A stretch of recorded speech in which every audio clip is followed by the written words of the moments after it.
Very good morning to each one of you present here on this 22nd International Business Horizon INBUSH Era 2022. Our prime theme, nurturing people, purpose, partnership, planet, and performances for creating sustainable world-class organizations. Ladies and gentlemen, today is the third day of INBUSH Era 2022, and we are starting the theme Focus Northeast Asia. India and Northeast Asia can together create role models for the world class and trade. Very good morning to each one of you present here. On behalf of Amity University, our respected founder president, Sir, Dr. Ashok K. Chauhan, Sir, the Chancellor, Dr. Atul Chauhan, Sir, Group Vice Chancellor, Professor Dr. Gurinder Singh, Sir, and all the stalwarts of great Amity University, I welcome each one of you to our third day of INBUSH Era 2022.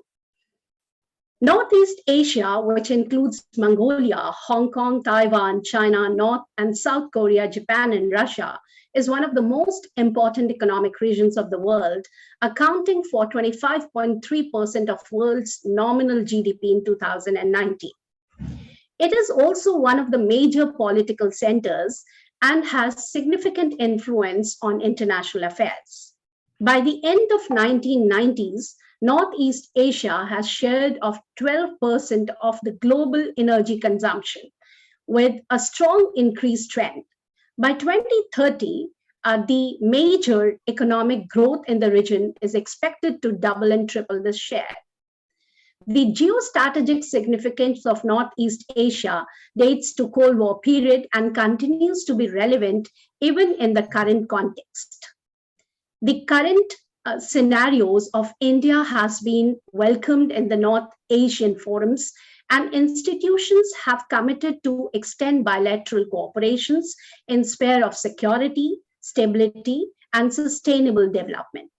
Several areas have been identified in terms of cooperation people to people, tourism, infrastructure, collaboration, civil nuclear energy, and education collaboration. Critical areas in terms of transfer of defense equipment and agreement concerning security measures for the protection of classified military information further deepens these strategies.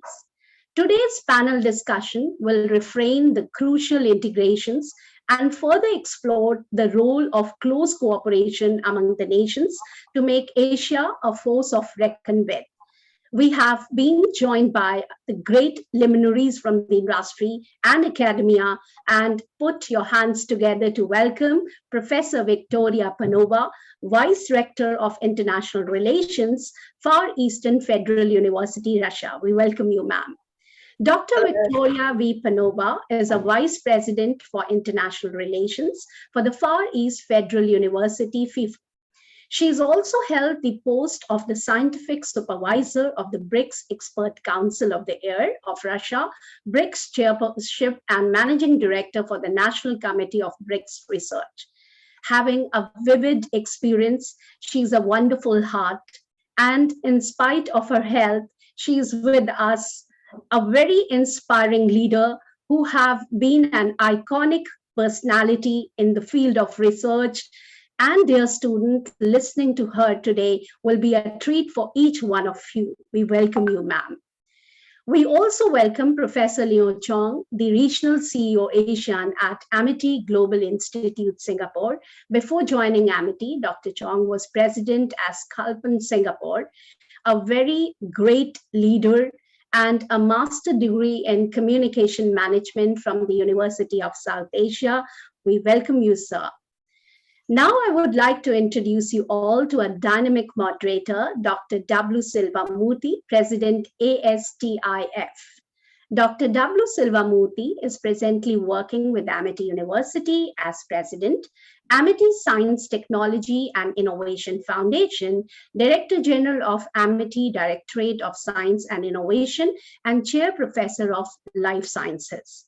He is also designated as Chancellor, Amity University, Chhattisgarh. Dr. Silvamurthy did his master's in human philosophy from Christian Medical College and has been awarded DS Science from 5 universities in recognition of outstanding research and development contribution in life sciences. Dr. Murthy has served Defense Research Development Organization, DRDO, and is a wonderful leader with a warm heart, soul, and mind. His wisdom will take you to the tour of the entire learning things. Over to you, sir, for the moderation. And before I hand over the thing, I would like to invite Professor Dr. Gurinder Singh, sir, who is a great mentor and a person who has brainchild this great INBUSH. Over to you, sir, for your comments, and then we will pass on to Dr. Silva Murthy, sir. Thank you, Dr. Kavita Thapliyal, the chair of this session, Dr. W. Silva Murthy, and our guest of honor, Professor Victoria Panova, Dr. Leon Chong, our very own able leader of Singapore campus, Professor Bhavna Kumar, Dr. Manoj, Mr. Marut Bisht, Mr. Pratimanu Nyal, and Master of Ceremony, Dr. Kavita Thapliyal. It is always a privilege to be in the company of those who are go-getters, very positive, who know that how they can change the world. But I would like to just say a few lines about each one of them and how amazing these great leaders are. And that is the reason that when we thought of creating this panel on India and Northeast Asia, working together, create a role model for the world economy and trade, we thought of calling these very, very special people. Professor Victoria Panova is an amazing leader, amazing leader. Every year, she organizes one of the largest conferences in the region at Far Eastern Federal University in Russia. Myself and Dr. Manoj Sharma got an opportunity to visit their wonderful university twice. And what we saw was amazing, amazing. The way they are organizing the activities there, the way they are concentrating on entrepreneurship, billions of dollars of business they bring every year from across the globe. There is no company which is not participating in their in the international event which they are organizing. And we requested that we should come together and do an event, and hopefully in 2022 and 2023 we will be doing many things together. But such a amazing leader who is taking so many initiatives in this area. Dr. Silva Murthy, again, one of the great leaders which our country has given, and it's so good to see you. And I often say that he is a saint of MIT family, #1 scientist of India who has worked with Dr. Kalam, our ex-president, very closely as his right hand, and is now so ably leading our Science and Technology Foundation. And every day he takes one initiative or the other, and the research quotient of the MIT, if it is increasing, if our ranking is getting better, if we are being recognized by the Ministry of Trade and Commerce, it is because of his efforts and the guidance he gets from the founder president. Dr. Leon, I know him from the day one when he joined our Singapore campus. Again, amazing leader who has taken not only the initiatives in Singapore, but the entire region of ASEAN. He is the one personality whom everyone in Singapore and in the ASEAN region respects so much. And so is the presence of Professor Bhavna Kumar, who works with our office and has taken so many initiatives and is a go-getter and always positive, always keeps on helping everyone. And Dr. Manoj Sharma, who is working in this region, developing a lot of meaningful partnerships in Russia, and also in the far and also helping us to develop our relationship with the Far Eastern Federal University, was quite instrumental in developing our first yoga center at the FIFU, and Russia is very close to his heart, and he is working quite a lot in this region, has been able to bring some meaningful partnerships from Northeast Asia. And Dr. Kavita Thapliyal, our communication guru, the one who has not only given many patents, many copyrights in communication area, but is so ably working in creating a world-class communication lab. Very warm welcome to each one of you. I will now give it to Dr. Sulamurthy, who is the chair of this session, to convene and to moderate. Thank you so much. Thank you, Professor Gurinder. Let me also join my friend, a strong pillar of Amity University, Professor Gurinder Singh, the Group Vice Chancellor, who has been a part of Amity in the whole sojourn, along with the founder president, Dr. Ashok Chauhan, and seen the growth, particularly in the internationalization. So compliments to you, Professor Gurinder, for this wonderful job you are doing for Amity Group, and also building the relationship with many very distinguished universities of repute across the globe. And on behalf of founder president, Dr. Ashok Chauhan, the chancellors, Dr. Atul Chauhan, Dr. Asim Chauhan, and all members of Amity fraternity, it gives me immense pleasure to welcome all our very distinguished participants today to deliberate on how do we evolve a role model to create a global village where trade, economy will grow together. Sarve bhavantu sukhilah. In a global village, everybody to grow together. So how do we create that? Particularly the Northeast Asia, can it serve as a role model in this process of evolving a mechanism, a forum, a platform, a culture, a philosophy on which all these nations in the world can grow together in economy, trade, and also creating a global village and having a harmony and peace across the world. So can we create that? That is what we are going to deliberate in this next about an hour or so. And to do this, we have a very distinguished panelists whom I have seen their profile. They're all achievers, great achievers who have made a mark in their own career, the profession. They have built international relations, be it in BRICS or with Indo-Japan collaboration or Indo-Singapore, India-Singapore collaboration. So these are the stalwarts who have really seen how India can connect with these countries in the Northeast Asia to build a strong, vibrant, resilient economy today. So I welcome Professor Dr. Victoria Panova, the Vice Rector for International University, Russia.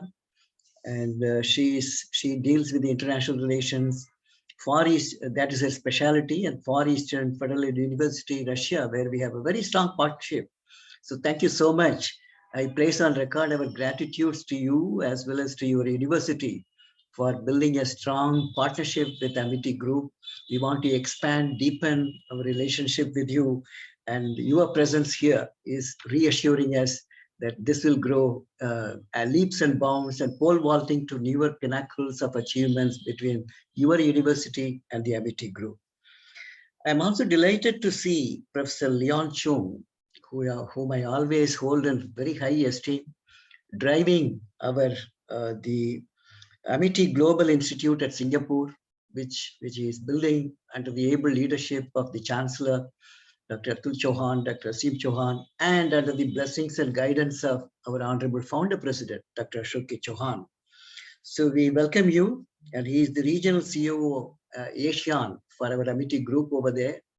And again, he is going to share with us how does he looks at this relationship to build, particularly with Singapore as a fulcrum for the India-Singapore initiatives. I must mention a few words about our founder president, Dr. Ashok Chauhan, whom you would have known. He went to Germany for a study there. He wanted to do the doctoral program, but he became an entrepreneur. So see the transformation, how an academician, researcher who went for research and innovation studies there, ultimately became an entrepreneur. So this transformation is possible. Going there with 3 sterling pounds, returning with $1.6 billion, is that transformation possible at the national level as well, not only at the individual level. A country which was India at the time of independence, 1947, we were a begging bowl for the food, but today we are a bread basket. There's transformation, green revolution, white revolution, NT revolution, BT revolution, IT revolution. So all this is possible when we work together. That is, he worked together with many people, Dr. Ashok Chauhan. That is how the transformation came. So can we apply that learning which he had as a role model? Can we create a role model in the Northeast Asia for trade, economy? And let us look at that. So I welcome all of you for this wonderful session. Now, when you say Northeast Asia, there are many countries, but some of the prominent countries, Russia, we have a representative, China, Japan, Korea, Hong Kong, Taiwan, and Mongolia. So all these countries are very important constituents of the Northeast Asia. If you look at the evolution, initially the Europe was a focus. Then subsequently the focus shifted from Europe to America. And then it shifted to Asia. Maybe it will shift to Africa sometime. So this is the shift which you see today, Europe, America, and then Asia. And Asia is the continent today, which will be a global power in terms of economy. So that is why this panel discussion is very important, that how do we create that economically prosperous world through this role model, which we will create in Northeast Asia for economy and trade. And when you look at these countries, there are certain common things. What is that in the economy and trade? What is the commonality you see today? The first is these countries are looking outwards. In the economy, they are looking exports and also a high trade across. So this is one commonality if you look at the economic profile and the trade philosophy they have, looking outwards. These countries in Northeast Asia look outwards. Export oriented. When you take China, it is now attracting a lot of foreign direct investments coming into that country. So this is the strength in their economy, is direct foreign investment coming from various countries. Then when you look at the Northeast Asia trade, China is 58%. Look at the total, look at the trade. China is almost 58 to 60%. And Hong Kong, 15%, Japan, 12%, Korea, 14%. So like this, there is a new vibrant economy is growing. And then India, if you look at new India, India is growing now at a GDP of almost close to 8%. In spite of all this COVID situation, we had a resilient economy, which now keeps growing. I'm sure we will reach a double digit very soon. We are a strong economic power. A lot of foreign direct investments coming into our country. Make in India, Startup India, Stand Up India, and foreign direct exchange reserves are increasing exponentially. So these are all indicative that India is growing as a strong economic power. Our manufacturing sector is growing. Our research, innovation, India is emerging as a cradle of innovation. If you look at our research publications, we are number 3 in the world in terms of the per capita publications, investments. If you look at patents, we are number 9. And in terms of the global innovation index, we are 46. We moved from 81 to 46. So all these are good indicators that India is becoming a strong knowledge power, strong economic power, and also a strong military power.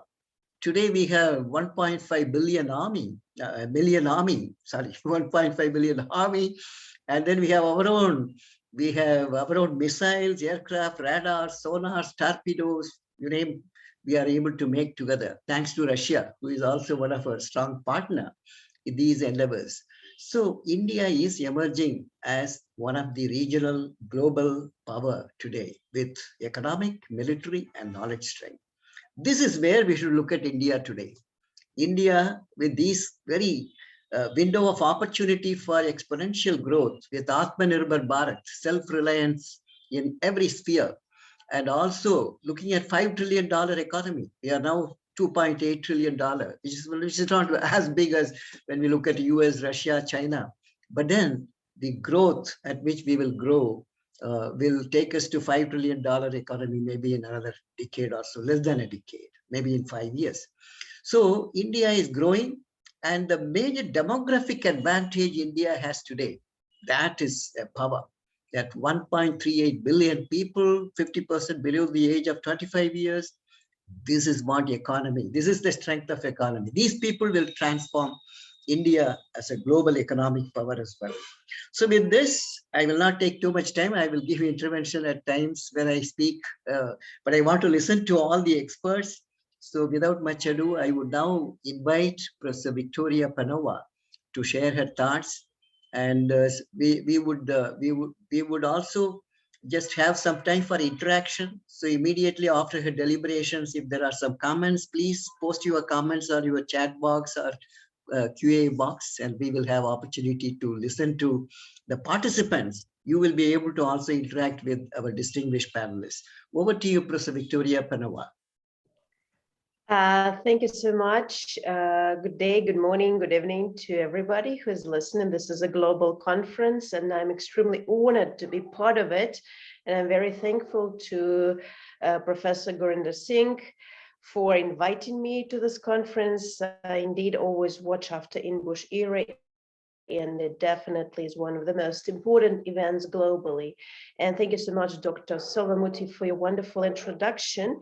And I think you've already covered a number of extremely important points on which I would probably dwell a bit in more detail from the Russian point of view. But of course, it would not be as comprehensive as it should be, because if we are to discuss all the aspects of India's position, Russia's position, Russia-India relations, this would take much longer than the hour that this session is devoted to. But nevertheless, as I said, a few important points. As you rightly said, today we're living in the age of Asia.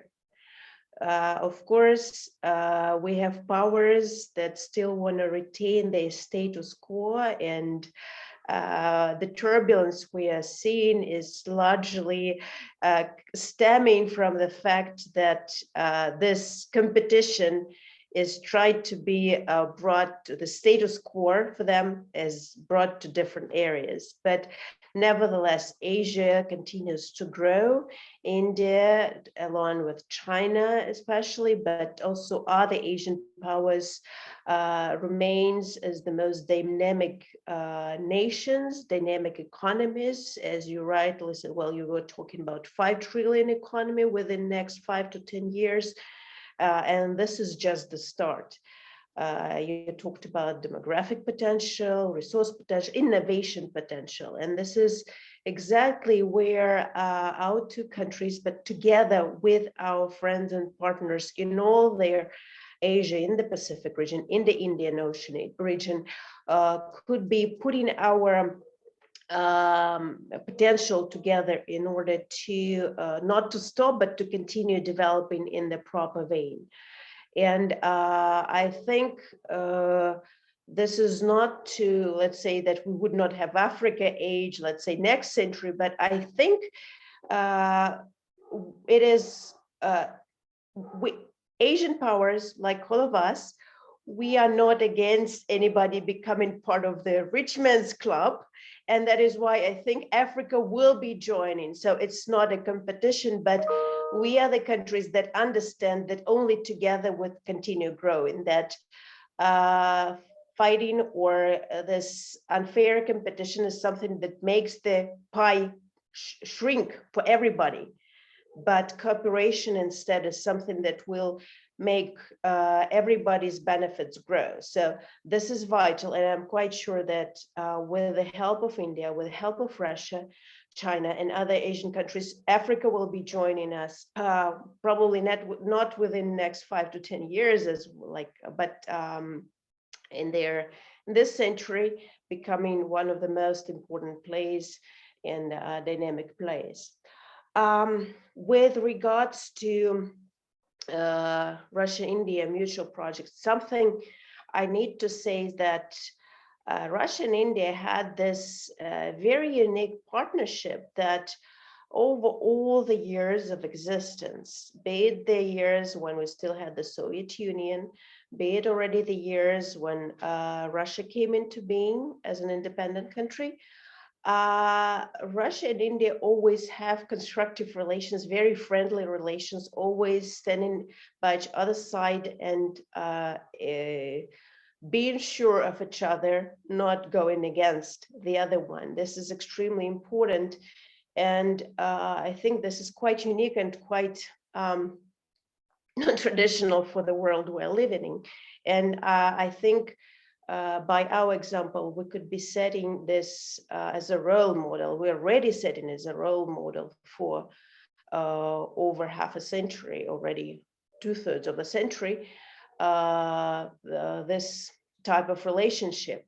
And this was proved by the continuous cooperation scheme between on bilateral levels of all sides, Putin and Modi, but going all the way of projects between our countries. Professor Singh was talking about Eastern Economic Forum earlier, and we have Mr. Modi,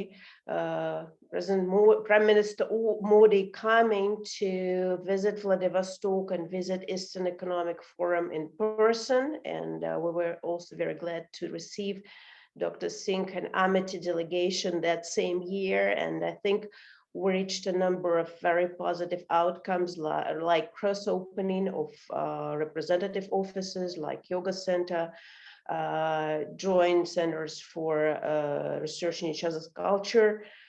We had one of the most brilliant students coming from India for the BRICS internship that we had in 2020 during Russia's chairship. Were also coming from Amity, and this was a great pleasure for us. And last year we had, in the times of pandemic, like we are all now in video conferencing, our last year Eastern Economic Forum was held in the hybrid forum format, and Prime Minister Modi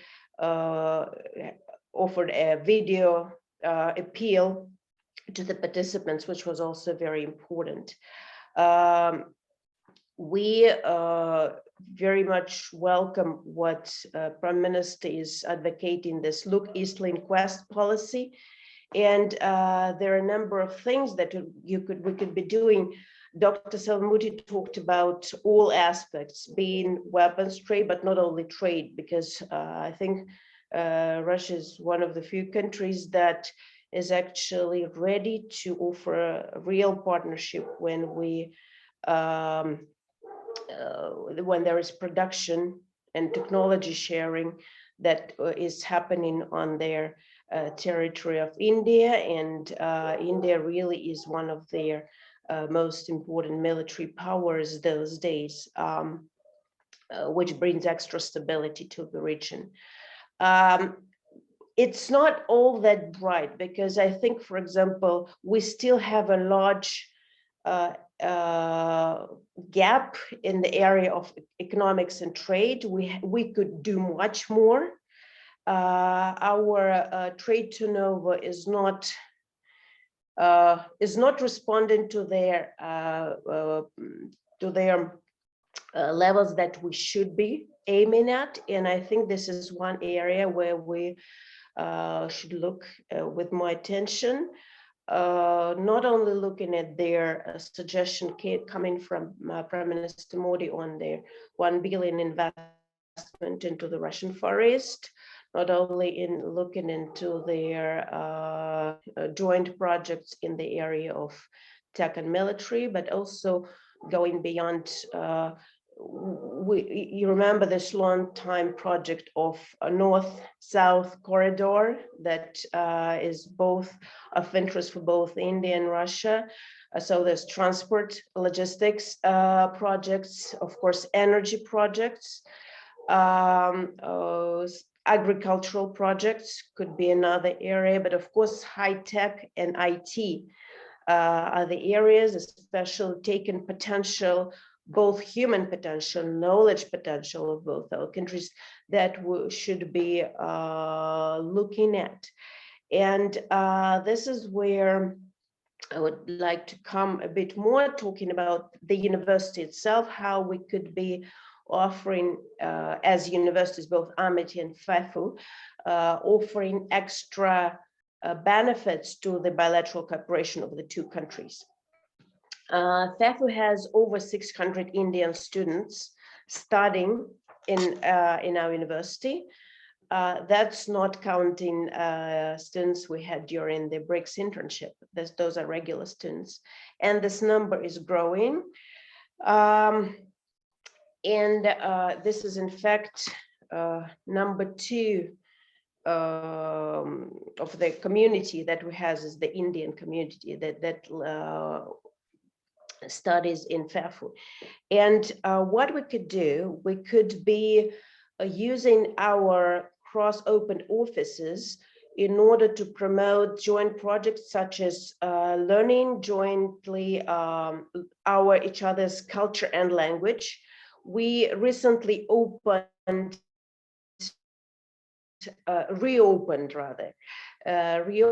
the department that is devoted to Indian studies, and now our students are learning Hindu. And I think that Amity could be of great help for us, not only in offering yoga classes or master classes, but also with regards to providing for better, more comprehensive studies in this area, Indian studies and Hindu language. So I would be very much hoping for that. The same we could be offering with us. There are a number of general programs on learning Russian and teaching Russian in other countries. Like we have our master students going for practice, for internships, and offering free classes to the students. So we could have our universities participate in this type of project, but also we would be happy to help Amity with more Russian studies, more Russian language, not only narrow in itself just to send in master students. So it could be very comprehensive. We have high level specialists in this area, which is recognized by their by the Ministry of Higher Education and Science in Russia, of us being among the leaders in the country. The areas that are responsible for development, such as sustainable development, environmental studies.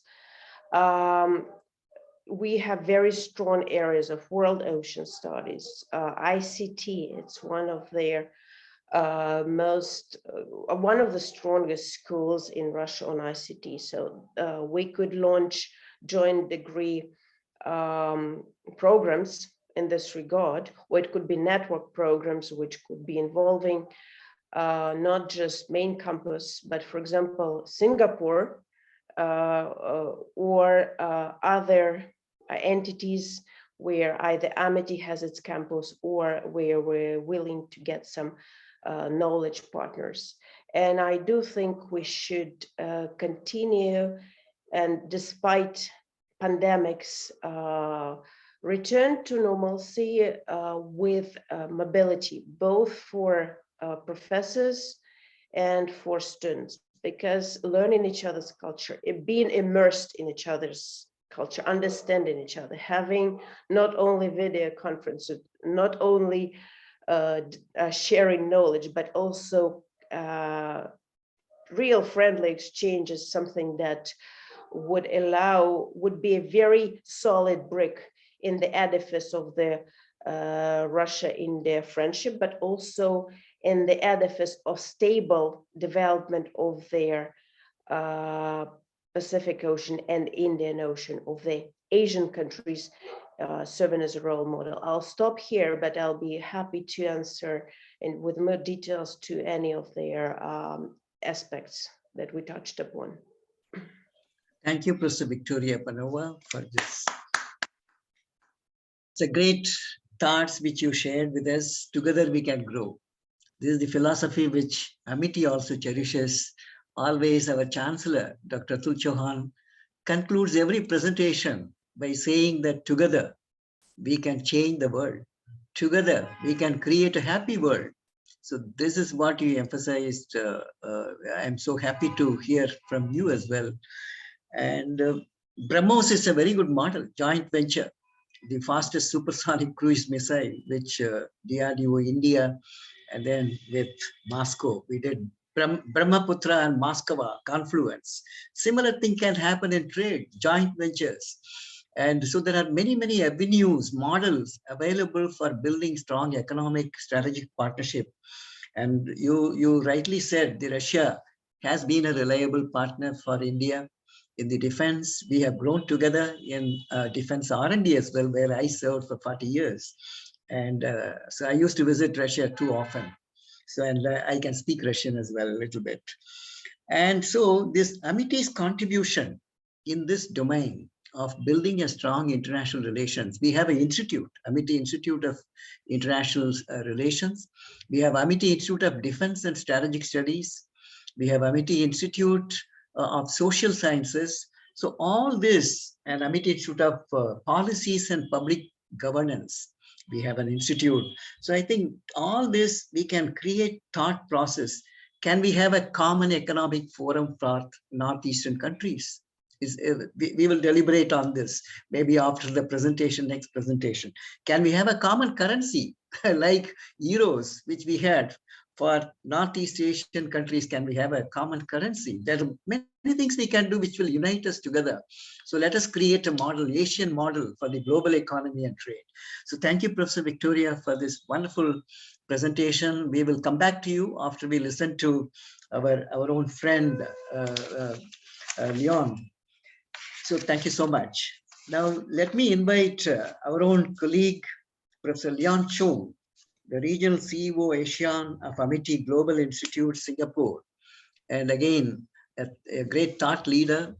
And he will share his experience, thought process, how he sees the role model emerging from the Northeast Asia. Over to you, Dr. Leon Chung.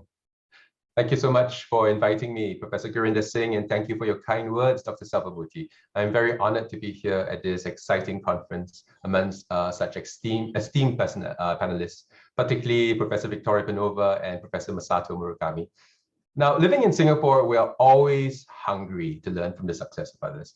We've always admired the economic powerhouses of Northeast Asia. Northeast Asia, as many of you have pointed out, is the driver of the global economy. It's producing more than 40% of the world's exports. You know, China is, of course, the world's #2 largest economy. Japan is #3. Russia is 11. Korea is 12. And comparatively, the Indian economy has become the fastest growing amongst the world's leading economies in recent years, even surpassing China in many respects, according to the World Bank. India is the world's 5th largest economy, overtaking economically powerful nations such as Great Britain and France. Okay, how can India capitalize on this? Based on UN data, India's population is 1.4 billion. Yeah, I'm rounding up a little bit, but virtually on par with China. While Northeast Asian countries have drastically low fertility rates and they face heavy stresses on aging population, India has the advantage of a much more balanced demography. Due to its one-child policy, the median age of China's population is 38 years. In Russia, it is 40 years. Taiwan is 43 years. Korea is 44 years. In Japan, the median age is 48 years. However, the median age in India is so much younger, just 28 years. And the fertility rates are so much more positive compared to the rest of Northeast Asia. While China's GDP is currently 5 times higher than India today, I think just within 15 years, India is predicted to be a major global power. However, India needs to unleash the vast potential of its young and vibrant people by exposing them to global economic competition. Then it will be well on its way to fulfill its potential to becoming the world's largest economy. I want to elaborate on this unfulfilled potential. Currently, the population of all of ASEAN, 11 countries in total, all taken together is 622 million. This is only half of India. But the combined economy of ASEAN is $3 trillion US. This is exactly the same as India, which is the 5th largest economy in the world, exactly the same with half the population. In the ASEAN grouping of economies, we have Indonesia pulling most of the weight. And this is a country, I'm telling you very frankly, and even Indonesian friends will admit this is a country whose economy is not as competitive as India. Okay, that is why many researchers believe that India has the economic potential to boost its economic performance by at least 5 times today. Some say 10 times, others say 20 times. I'm not exaggerating. Why? In almost every society of the world, there's sure to be a community of Indians. And because they're so competitive, it is usually the Indians who become the extremely successful in these societies. Whether it's in the United States or elsewhere, Dr. Selvamuthi spoke about the history of our founder president in Germany. Indians distinguish themselves as exceptionally driven, and they thrive as a community in economic competition. India has an amazing Look East policy. This got upgraded to the Act East policy. I love this concept. Act East, acting is so much better than just looking.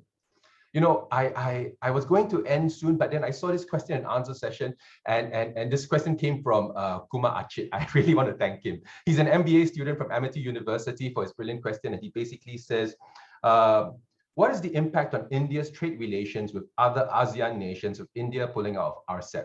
So I want to take this as a foot in the door to talk about it. This is no secret that ASEAN would love for India to join the Regional Comprehensive Economic Partnership, RCEP. We would welcome India with open arms today, okay? By joining RCEP, India would be in a club. This is a club that includes the Asia-Pacific nations of Australia, Japan, South Korea, New Zealand, and 11 countries in ASEAN. The inclusion of India would help us to counterbalance China. China is a huge powerhouse that has grown so big, so influential in the region today. And the advantage of joining a multilateral institution like RCEP will allow India to positively influence the directions of Northeast Asia. This will have a strong effect on how China deals with its neighbors based on how we collectively talk to it, engage it, and talk to it positively. When Northeast Asian countries become more adept at consultation and consensus, it will give Northeast Asia the potential to become the most successful region in the world. This will rival the European Union, with giant economies enjoying solid, stable relations with each other. Okay, I'm aware of why India did not join. India is right to be concerned that joining a free trade agreement like this opens the country up to a range of cheap imports. However, that is what the free market economic theory is all about. You cannot have economic growth without creative destruction. If a country protects and preserves its existing industries that are uncompetitive, it is dragging down its own economy. By signing FTAs, researchers agree countries benefit. India will discover new markets that will open up new industries which can be established by India to meet those needs. India has an extremely diverse economy. This encompasses not just traditional agriculture, but also a wide range of modern industries and services, some that the rest of the world never even heard of yet. Additionally, there's much potential for backward and forward integration of the regional supply chain involving other neighboring countries. Likewise, Chinese factories are producing components that go into the most successful Korean and Taiwanese electronics. If you're not convinced still, everyone knows that Indians based in the US are setting up new companies, providing innovative new services and products faster than anyone else. If Indians can do this in a foreign country, the potential for Indians to set up new businesses within India should be entirely possible. The cultural competence of Indians leads to competitive advantages for Indian businesses. India's entrepreneurial awareness, their technical skills, their global mindset, second to none, second to none. Indians have shown that they can compete anywhere in the world. In Singapore, Indians make up just 15% of the population, but they lead in every field, every enterprise. They include our highest government positions. Dr. Selvamuthi pointed out, what our founder president was able to achieve in Germany. That was outside of India. Imagine what he has done. You don't have to imagine, just open your eyes, look around what he has done within India itself. What a pioneering success he was. The only way for any country to grow its economy is to look for the biggest market possible. Sell your goods and services there. That is how China succeeded. China used the United States. They used the United States market to grow China's economy. That's what Vietnam is doing to China. It's using the China market to grow Vietnam's economy. India can pursue the same strategy. I believe that India should not be afraid of opening up its economy. In fact, it's the rest of the world that needs to worry about the impact of 1.4 billion Indians can do to the rest of the world. Not even a billion. Just look at what 1 million Indians have done in California. It is amazing. It's amazing. Look at all the top CEOs, all the new startups, everything. If Indians in India were able to achieve even a small fraction of the GDP produced by Indians living in the US today, India would be the world's largest economy today. Thank you. Thank you, Dr. Leon Cho. It is really gratifying to see how much you know about India's economic strength and also its possible potential global role it can play. With a long heritage of civilization of more than 5,000 years, and also very strong culture of having Vedas, Upanishad, Bhagavad Gita, Yoga, Ayurveda, Dakshila, Nalanda, and many others.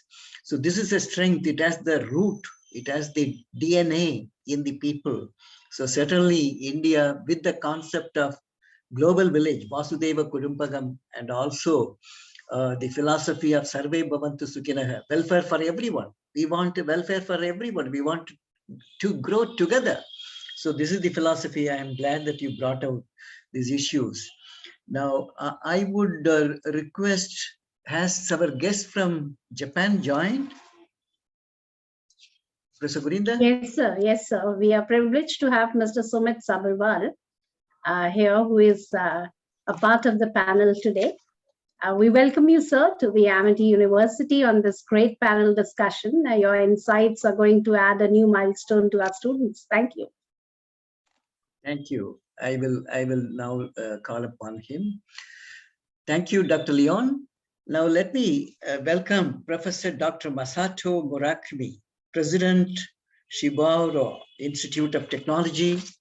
And so he has done his doctorate of engineering in Graduate School of Engineering at the University of Tokyo. He has been the professor at the Department of Material Science, Shibaura Institute of Technology. He has been then Dean, Vice President. Now he's the President of the Shibaura Institute of Technology. And so he has tremendously contributed to the development of Japan. And through this university, through his contributions in the economic development of the country, and an expert in the field of engineering. So may I now request Professor Dr. Masato Murakami, President of Shibaura Institute of Technology, to share his thoughts, how he feels Japan, a country of technology, a country which is the cradle of technologies. And it is also a country which has produced a large number of Nobel laureates, and a country where every human being in a disciplined country like Japan has been able to contribute to the global economy and trade.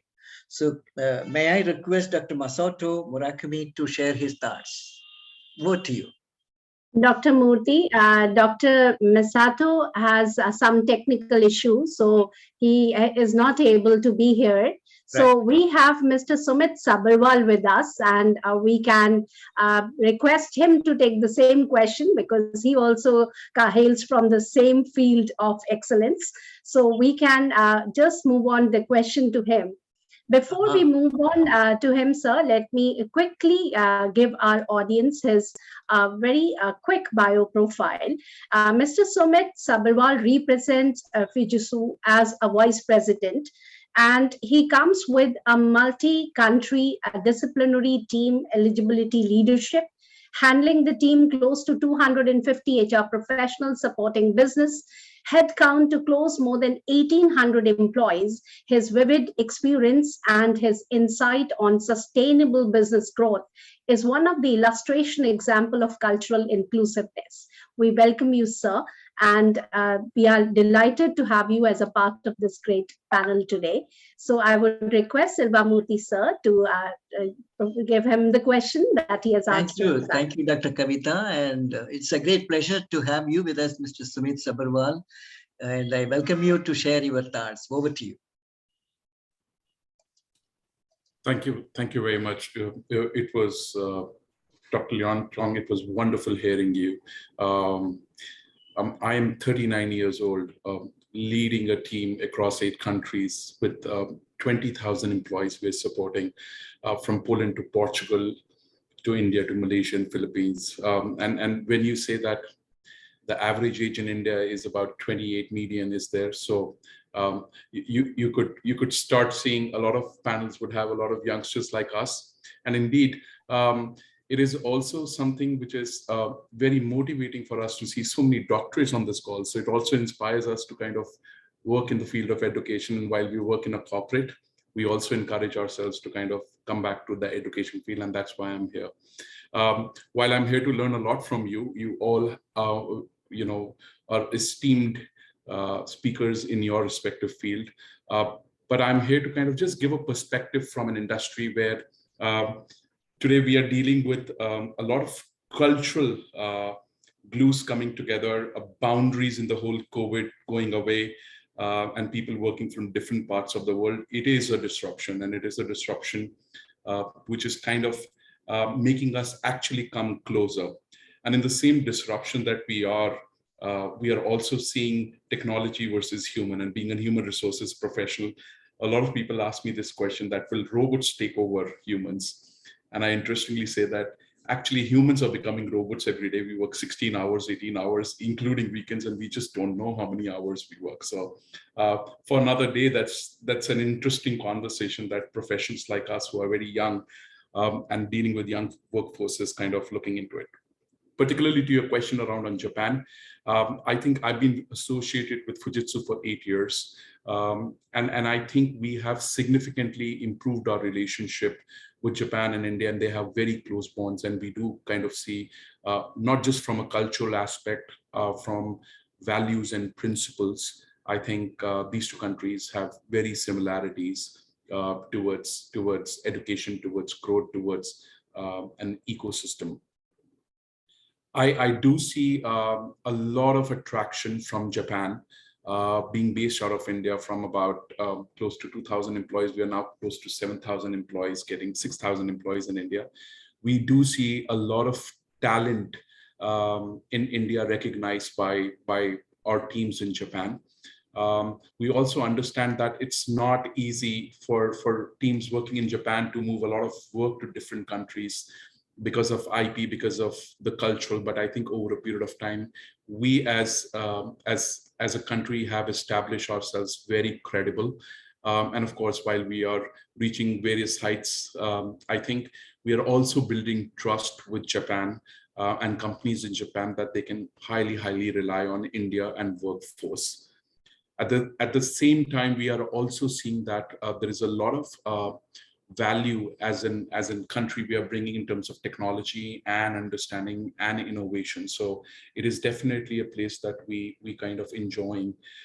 You'll be very surprised for me to quote that I have about close to 3,000 people who are bilingual, which is one of the largest pool that you will have in India around speaking Japanese language and English. So keeping that in mind, you will also see that we are not just growing in technology, but we are also growing in language and creating an ecosystem which will make people comfortable about doing businesses. So that's my little insight around how we see Japan, how Japan sees the workforce, and how we are kind of moving towards bringing things together. And we do see a lot of potential in a country like India, and we do see that while other global delivery centers are growing, India will be in the epicenter for us from Fujitsu to have a long-term strategy and growth with the company. So that's my views around on this. Thank you, Mr. Sumit. It's a young leader growing and also expanding its domain of influence across various countries in economy and trade. We will be delighted to work with you, Mr. Sumit from Amity, because we have a large number of brilliant young minds who can be partners with you in your own growth. And I'm very happy to see that Indo-Japan relationship is growing exponentially, strategic partnership, and also trade is growing, both the export as well as import in their country and import from Japan. And also a lot of projects, major projects being executed, be it a metro or other very infrastructure building projects where Japan is a major partner. So now I think we had all these three speakers sharing their brief thoughts, but it's time for us now to look at some of the specific issues with India as a epicenter, as he rightly said. I'll take that word from Mr. Sabharwal. How do you think that in the Northeast Asia and India together can bring that global impact in the economy and trade? And what is the process we need to adopt? What is the policies these countries need to bring in?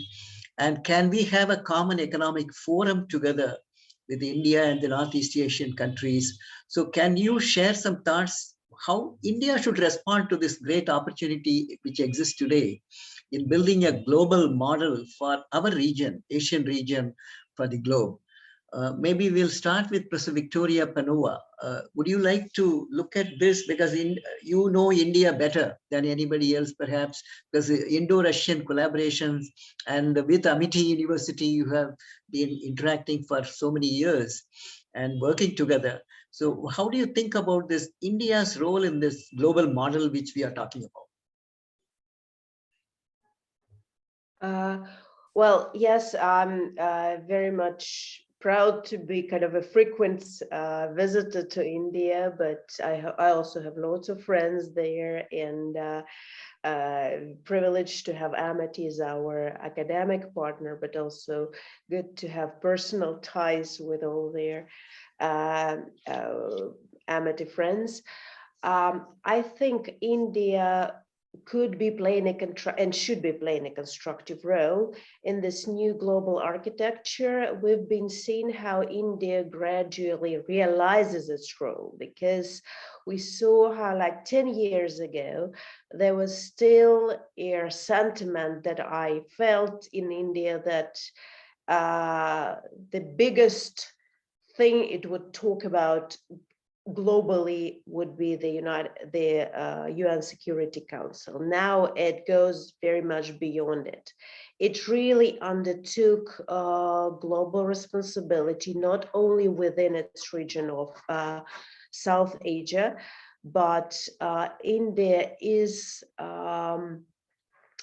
with its economic growth, with its higher human potential, with its higher political role, and could be offering, and its good relations with different major countries, and even the way how you manage existing conflicts, for example, with your rival partner, China, could be set in an example of how things should be modeled globally.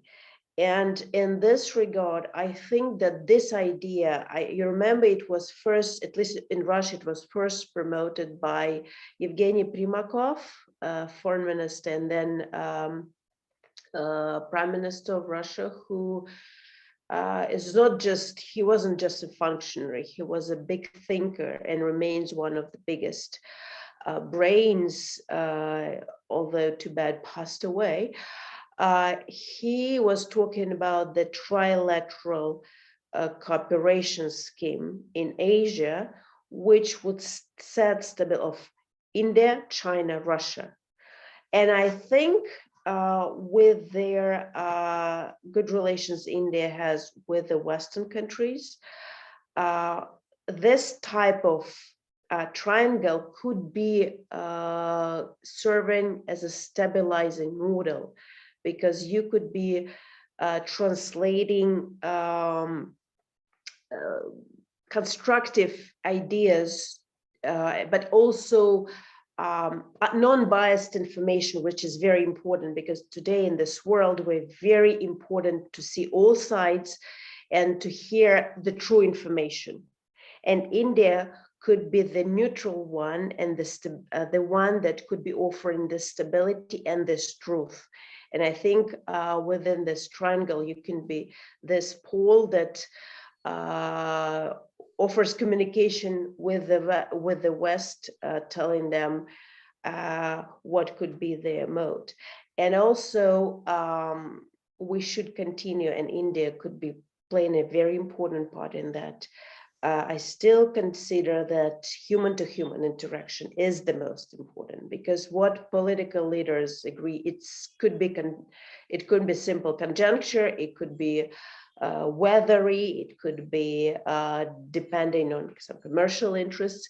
But if we have solid base of human-to-human interaction, and this is where India, with its huge human potential, with its youth, could be playing in a very important role as well. And I think that's why we should be paying specific attention to our cooperation in this realm: science, education, and cultural exchange. Well said, Professor Victoria, that this triangle, which you talked about, India, China, Russia, which could really bring that balance and create that harmony between the West as well as the East, and bringing a global world, a peaceful, global, harmonious world. Would Dr. Leon would like to add on to this, because we like to really listen. 75 years of independence. Now we are looking at reaching centenary in the next 25 years. We are really looking for models. So would you like to add on, Dr. Leon, to this? I would like to understand the role of India, which, as she rightly said, we are like Hanumans. You know, we don't understand our own strength in terms of diplomatic, intellectual, and also the cultural and the innovative strength which India has. And so how we can play a pivotal role in this global economy and trade. Over to you, Dr. Leon. Okay, thank you very much. Now, first of all, I'd like to say why there is a great deal of fondness amongst ASEAN countries for India in the first place is because 90%, about 10 out of 11 ASEAN countries are Indic societies. We draw our culture, our language, our civilization, our art, our food from India. We are cultural offshoots of India itself. And if you look at us in Southeast Asia, and you look at the sizes of the economies and so on, and compare it with Northeast Asia, the giant economies, the huge economies, the successful economies are all in Northeast Asia, and the ones in Southeast Asia are the developing worlds. But the thing is that if you see from 1967 onwards, there was a grouping of countries that didn't really trust each other, were at war with each other. There were terrorist activities between Indonesia, Singapore, Malaysia, and so on. But we came together to decide to build security and build peace and build prosperity. And after talking for so many years, the first decade, the second decade, and so on, we've actually become very good friends. And I think Northeast Asia still faces a great deal of historical distrust. A lot of, to Asian space is very important, something that your great-grandfather did to my great-grandfather and so on. The situation is a little bit rough between the states, and there is no ANIAN. There's an ASEAN, but there's no ANIAN. So if the major powers, the major economic powers of Northeast Asia were to be able to get together, trust each other, communicate with each other, have consensus in their thinking, have consultation in their thinking, I think it would be much more powerful than European Union today. If one simple thing that they could tackle at the moment is climate change. If you talk about it and I bring it home, because no point in me talking about Vietnam or something, let's talk about India. India is already experiencing extreme heat. In the west coast, the southern India, the temperature has jumped by 4 degrees Celsius. This is impacting agriculture. There's changing rainfall patterns. There's floods and droughts in the northwest coast. There's overexploitation of groundwater. This is dependent on rainfall. There's water security issues. The Himalayas, they're melting. The glaciers are melting, leading to problems with the river Indus. The Brahmaputra are facing issues. Sea level rise will cause flooding in Kolkata, Mumbai, introduces salt contamination, which affects the agriculture, and the food security issues are there. And if you look within Northeast Asia itself, there are 3 countries who have, 4 countries, India, China, Russia, Japan, all have aircraft carriers. Okay, you know how much it takes to make 1 aircraft carrier? Right. $13 billion to build 1 aircraft carrier. It uses a huge amount of energy, huge amount of armaments that can destroy the world, just like that, 1 aircraft carrier. I think $13 billion can do a lot to tackle climate change. Just for your consideration. I'm glad that you brought this issue of the climate change, global warming, which is looming large, and we need to take quick actions. So when we are looking at growth, economic growth, trade enhancement, we should keep that sustainability and inclusive growth, sustainable development and inclusive growth. So how do we build that model in a country like ours, where inclusive growth is the fulcrum of our economic policies and sustainable development? So Very the wonderful insight, Dr. Selva-Murthy, sir. And due to the paucity of time, Mr. Sumit Sabharwal has to leave. And we are very no, Sumit is delighted here. that with his contribution. I Yeah, think Sumit is. Sumit's, Sumit, yeah, would you like to make he any has brief to leave, comments? sir. Yes. Yeah. So he is leaving. So we would like to announce his contribution to Amity, and especially as you have also mentioned that we would look forward for more association for our students and the internship. So Amity is proud to confer Amity Industry Interface Award to Mr. Sumit Sabharwal, Global Head HR, Fujitsu Global Delivery Centers. We are very delighted to have you here in this panel, and thank you for your contribution, and we look forward for great partnership ahead, and the bright students of Amity are eager to meet you and to learn from your wisdom. Thank you so much for coming. Over to the moderator. Mr. Sumit, maybe one word before you go, before you leave. Sorry, Thank you, I'm and congratulations, and thank you for joining us. I'm a bit unwell. Please continue. Thank you. It's great to learn from all of you, and hope to kind of interact with all of you in future. Thank you, Amity. Really, really Great having you in the panel. Thank you. Wish you all the best for your continued contribution to humanity development. Thank you. Now, the other important thing I would like to discuss, taking from Dr. Leon, he touched about the sustainable development, global warming, climate change. And when you are looking at the development, how do we balance this in terms of addressing as a consortium? Because the problem is global. There are no boundaries, be it COVID-19 or it is global change. This is going to be affecting all of us together. So how do you build that kind of understanding, partnership? So even in the growth, how do we make it sustainable and also inclusive so that we don't leave away the other countries? When we are growing at a faster rate, we also carry with us that less fortunate nations which may not be growing at that pace. So how do we pull them along with our growth? We will start with Dr. Leon, and then we'll go to Professor Victoria. Dr. Leon, how would you think this inclusive growth, inclusivity, when we are talking about the trade economy, how do you build that inclusivity as a common fulcrum in our philosophy? You know, I'm not an expert in this area, and it's actually quite difficult to prescribe to greater nations who are much more successful than you. We are just an observer, and we have to keep our interests aligned. I think many countries, self-interest is most important. They will do whatever is necessary, regardless of what friendship is and so on. They will do what's necessary to progress their own nations.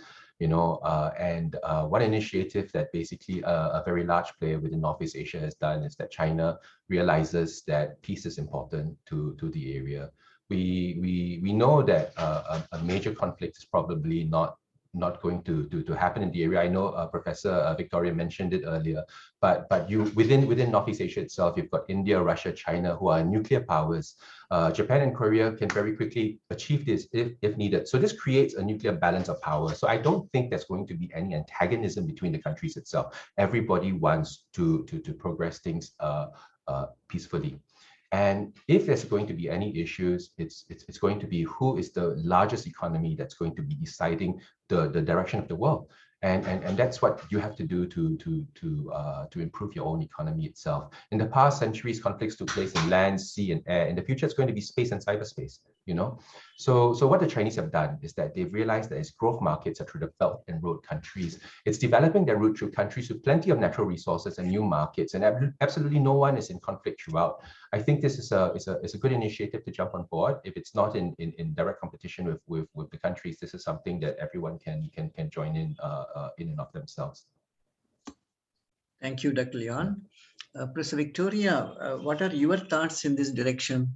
Since you have been dealing with BRICS, which is a very great organization, and you have been also G8 research group, which is based at the University of Toronto. So you have a very large experience in this field. So can we have your thoughts, Professor Victoria? Sure, sir. Well, I'm also the Women 20 Sherpa for Russia, so I'm also been dealing with the G20 issues.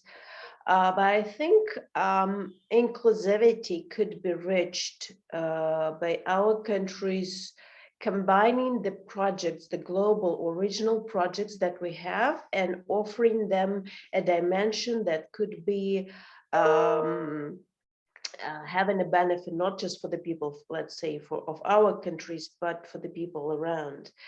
And in this regard, I would say that each of our countries have their own visions of how the region or the world should be developing. For example, look at BRI in China. I know India is quite skeptical about it, but there's also this Greater Eurasian Initiative of Russia. And your policies, this Look East, Link West policy of India.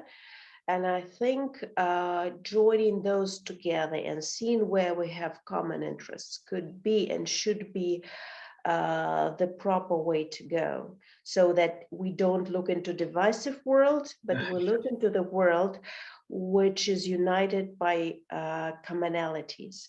And Dr. Leon talked about such areas as space or cyberspace. I think this is also within BRICS, but also beyond. But BRICS is one of the important mechanisms where we talk about it. We could be having not only joint projects that are technical, which we already have. We have quite a good cooperation in the outer space exploration with India. We have good cyber cooperation, but we could be talking about jointly working out standards and rules of behavior in the new areas that become more and more dangerous and could be used by nations to kind of get a more privileged position. So we, Russia, India, China, we should be sticking together in order to counter such tendencies. And this is where each of us, together with the smaller nations, with the ASEAN, and this is why I'm very much supporting the ASEAN centricity of their security and economy in Asia. I think this should retain the proper model. I think this is where we could be probably seeing where we fit best, which things could be worrying to each of us, but nevertheless working on the strong points and delivering them to the wider world. And this would provide for inclusivity. Yeah, let's all hope to have that kind of world. You know, it may not be utopian. Certainly, it will happen soon. It will happen soon. Better than anti-utopian. And one more thought I thought before I take a few questions from the QA box. One more thought which is very vital for academic institutions like Amity University and Far Eastern Federal University, and now Singapore, Amity Singapore. So we should look at how as an academic institution, which is global, which has a global presence. Amity today, we are in Dubai, Mauritius, Singapore, London, Romania, China, Russia, US, and even China, we have a campus in campus. So with all this global presence, when we are creating the future global citizens who are endowed with knowledge and spiritual knowledge, skills and soft skills, resilience to face challenges, values and sanskars, how can we create through this human resource which we churn out from the portals of universities, Amity institutions, and also institutions in Russia and other countries? How do we bring this change right from inculcating that in the mind, heart, and soul of every student passing out from these portals? How do we make them think global and also create a global economy, global trade, and global peace and happiness? Over to you, Dr. Leon. Maybe we will start with you, and then we will go to. So then I will take a couple of questions, and then we will end in another 5 minutes. Over to you, Dr. Leon. I always get the hardest questions, I think. Hardest question always go to the most brilliant student. I think that if you notice what we've done within the MIT world itself is that we have a cosmopolitan academia that fly in and out of Singapore and students from around the country, from around the world as well. And we have situations where students go on their study abroad programs to experience things. I think when you know what other people are like and you step outside of your country and you interact with people, whatever brilliance that you have gets challenged as well, and you start to see things from a different perspective and your mind grows.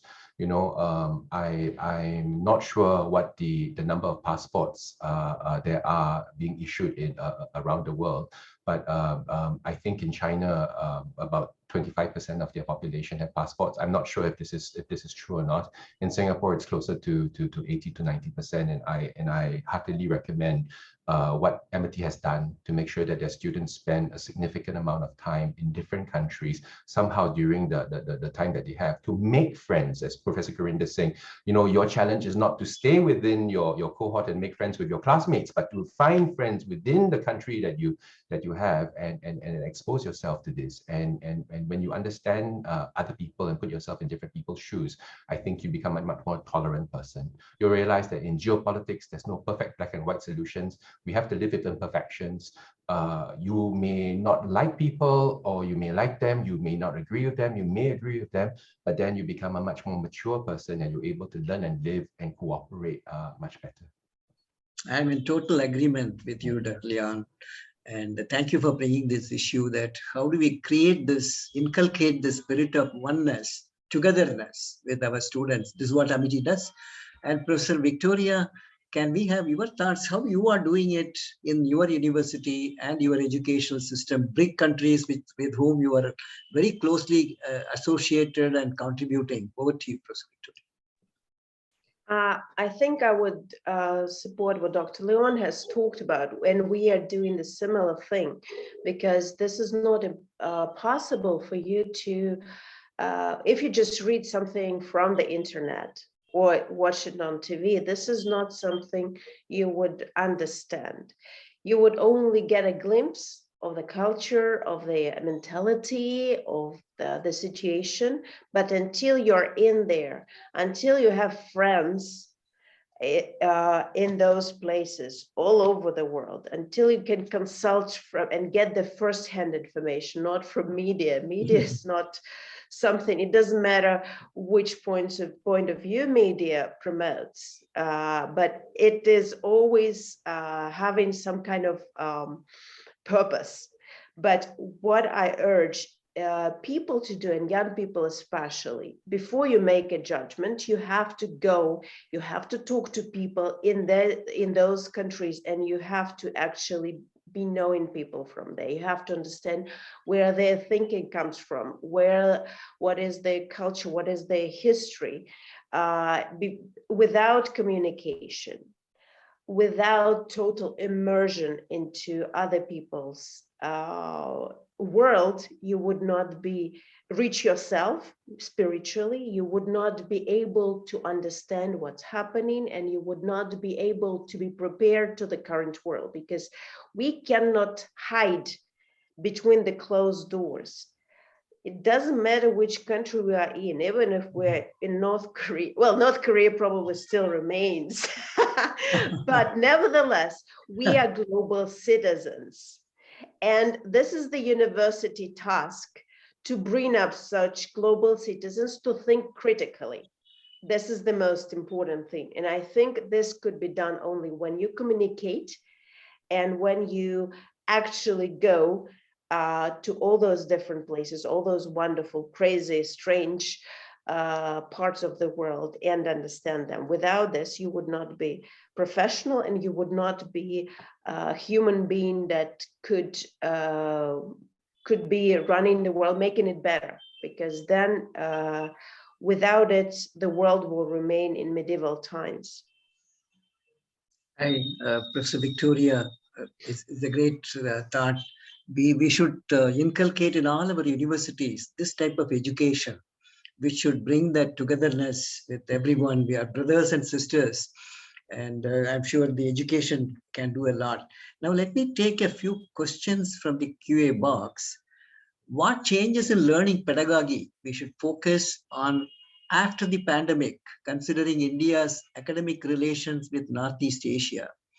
So this is from Mohanesh Batra, MBA student from Amity. Would you like to take it on, Professor Victoria? Was the question about what He's type looking of... at what changes you feel in the learning pedagogy, the method of delivery of curriculum after the pandemic, considering India's academic relations with Northeast Asia, like your Russia and other Japan and Singapore. So how you feel the pedagogic change will happen? It's more of academic questions. Well, I think, first of all, we had too much of online, and of course it will remain. But we all understood over the past 2 years that simply online education is not something that would allow you to get a proper university education, become a real professional. Yes, you can get knowledge, and this can come not only from university professors, this can come from special corporate courses, whoever tries to be part of those educational activities.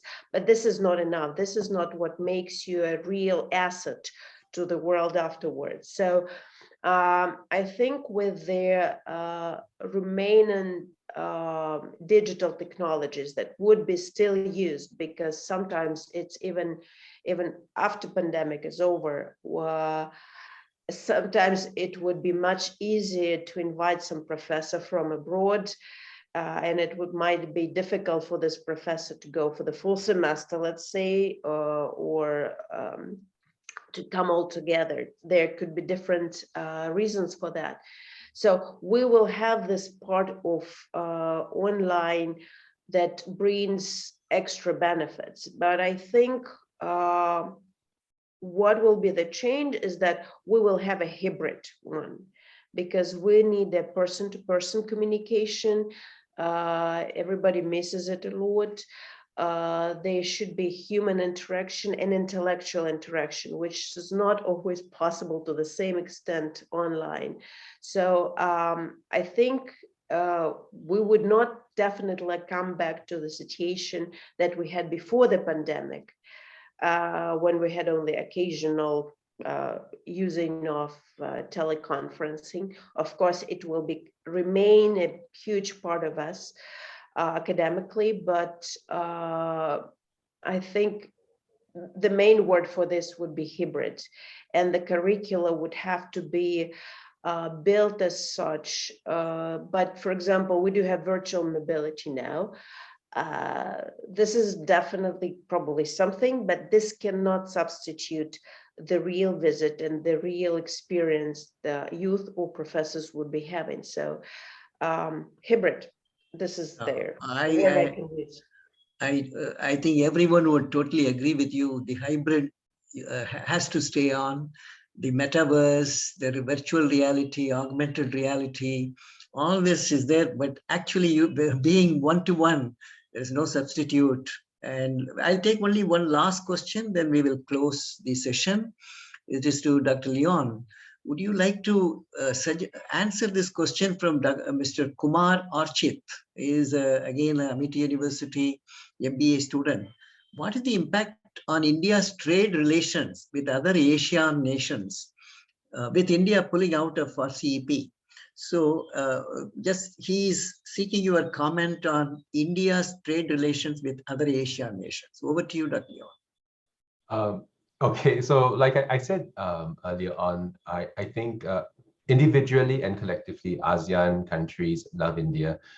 We are deeply disappointed that India at that time did not make the decision to join RCEP. The door is still open.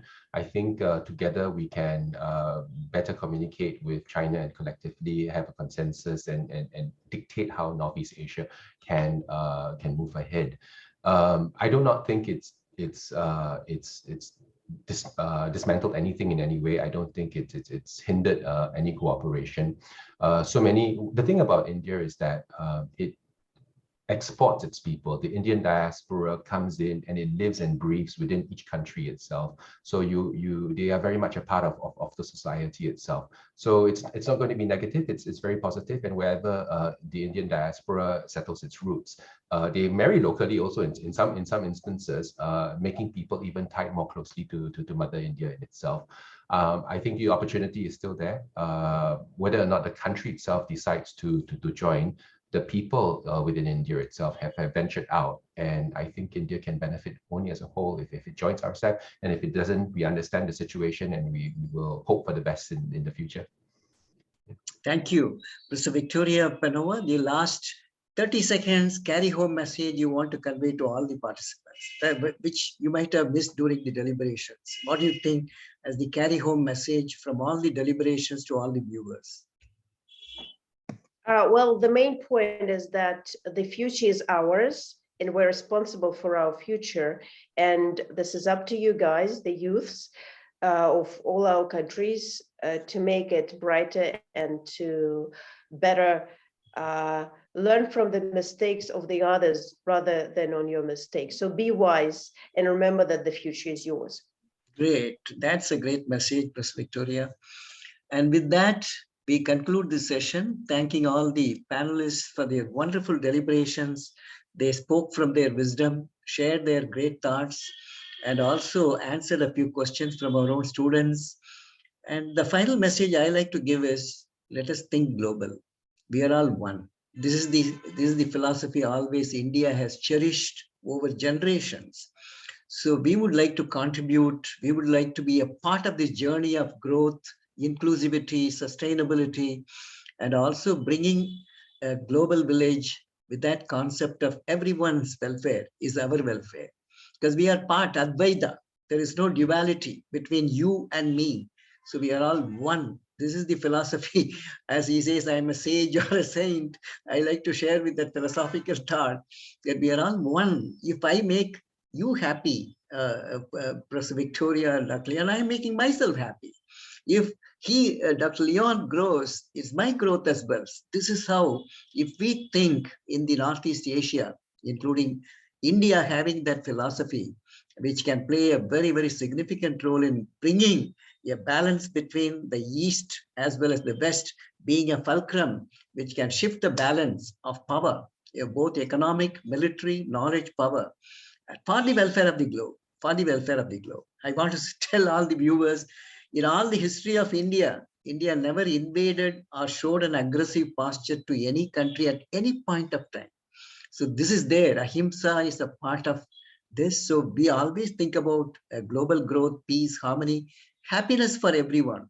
So with that positive note, thank you, Professor Gurinder, for this opportunity to moderate this session, wonderful session, and also be with great minds. And I learned quite a bit from this panel discussion. So with that, I hand it over to Professor Gurinder to give the concluding remarks. And you are doing a great job. INBUSH brings such great minds together and great leaders from academia, researcher, universities, industries, corporate, political, bureaucratic leaders come and share platforms on this INBUSH, which is a great event. And this is how the growth of humanity happens. Compliments to you, Professor Gurinder, and your team for this wonderful initiative through INBUSH, along with many other initiatives you do in the Amity Group. Over to you. Thank you so much.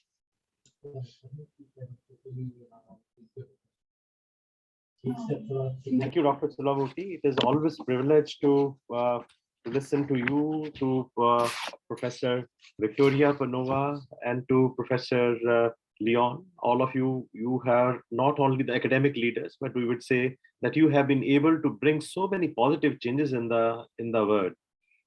I think that the session was not only full of excitement, but we saw some of the best practices which all of you are propagating in your respective countries and in your respective universities and organizations. With that, I think that we will conclude now and over to the Master of Ceremony. Thank you very much, sir. Now the time has come to announce the recognition and award. And Amity is proud to confer Amity Global Academic Award to one of the most inspiring, eminent speaker for today, Professor Victoria Panova, Vice Rector for International Relations, Far East Federal University, Russia. We are indeed delighted by your presence, ma'am, and the insights that you have provided will make a big difference in synergizing the countries together, peace and harmony, as Silvamurthy sir said, that Vasudhaiva Kutumbakam. India is a land which brings the peaceful harmony and the situations in the VUCA world. We all need to bring the synergy of togetherness. With this, we come to the closure of this great panel discussion. And what a great start. We started with happiness, and the thought of conclusion also comes with happiness. So, dear student, happiness and mindfulness is two great insights that can synergize all countries together. So, with this wonderful note, we want to thank all the luminaries on the dais and Dr. Silvamurthy sir. You have been an inspiration to all of us. And whenever Dr. Singh talks to us about your stories, it is very exciting. And once you are there on the screen, that illuminates through your personality. Thank you, Dr. Leon, for your valuable time and insights. I do agree, tough questions came up, but wonderful answers from your side to the students. To Professor Victoria Panova for the wonderful insight, and you have been the torchbearer for synergizing the collaborative partnership together. To Dr. Manoj, who has been one of an inspiring leader. To Bhavna ma'am for her inspiration, Gaurav, and to entire team of Amity University. IT, the synergy is not possible without your linkages. So thank you to the IT team, and thank you to all the dear students, and to our group vice chancellor, Professor Dr. Gurinder Singh sir, that each word of yours inspires us. And your vision of INBUSH is in our blood, and we will continue the legacy which you have taught us. Thank you so much, everybody. Have a great day. We will be resuming back after the break. Thank you, everyone.